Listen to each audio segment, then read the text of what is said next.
guys, gals, and non-binary pals, GM Potter here. Welcome to my channel where I review books and bookish things. I upload on Thursdays and alternating Tuesdays.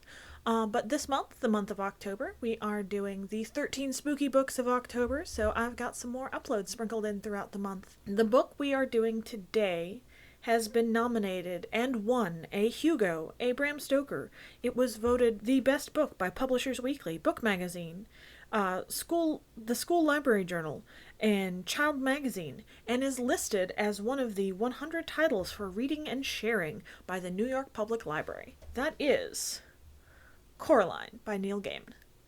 Let's get into it.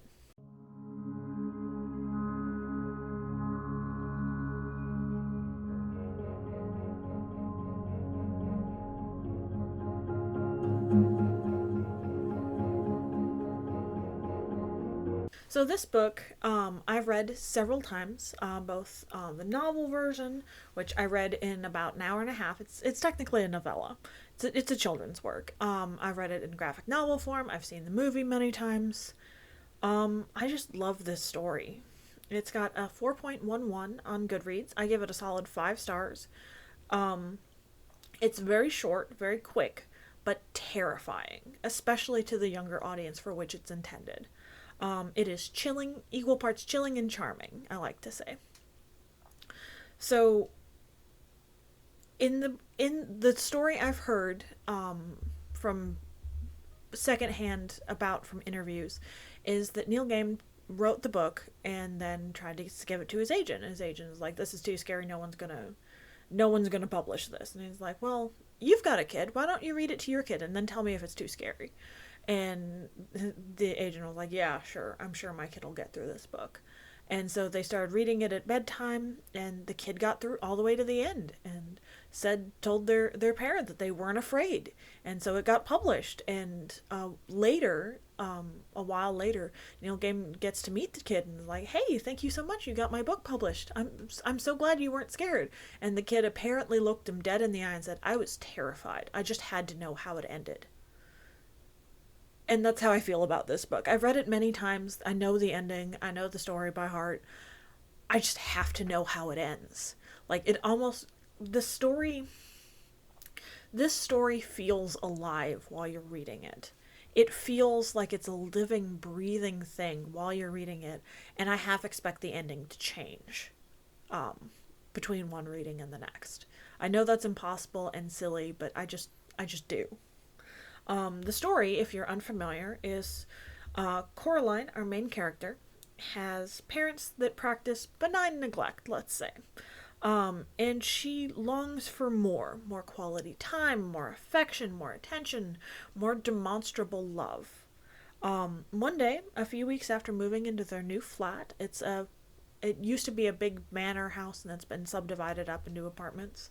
A few weeks into moving into their new home, she finds a passage to another world. It looks like her house, but different. And it's made by her other mother. But the other mother has sinister plans to keep Coraline with her forever. This book is so good. A lot changes between the book and the movie. The whole character of Wybie doesn't exist in the book, which lends itself to the scarier aspects of the book because she's alone. She doesn't have a human friend.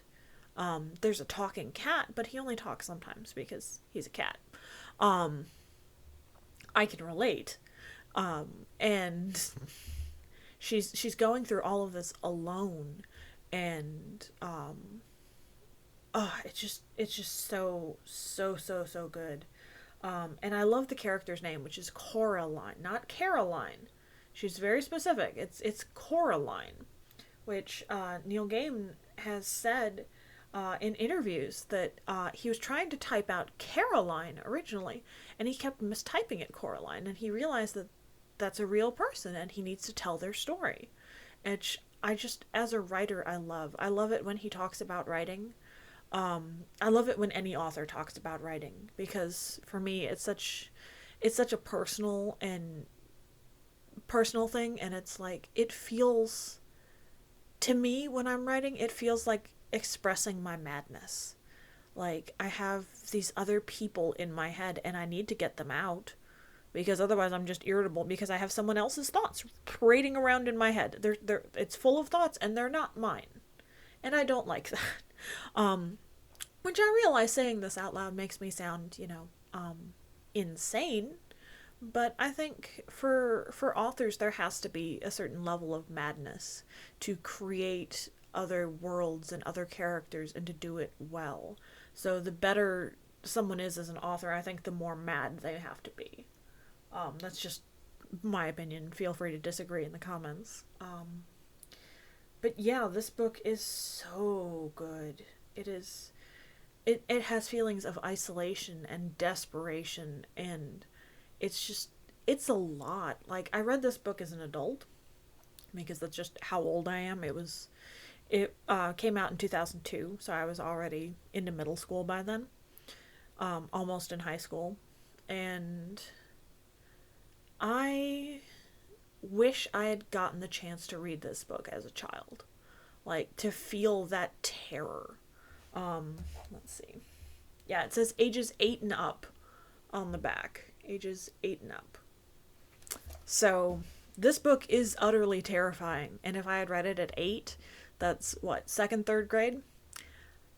I wouldn't have been able to sleep for a week. I know it. And it would have been glorious. So I wish I could have read this book as a child. Like, that would have been absolutely amazing. Have you read Coraline? Did you see the movie? Have you done both? How do you feel about the changes they made in the movie? Let me know in the comments down below. Don't forget to like, share, and subscribe, and I'll see you in the next one. Bye!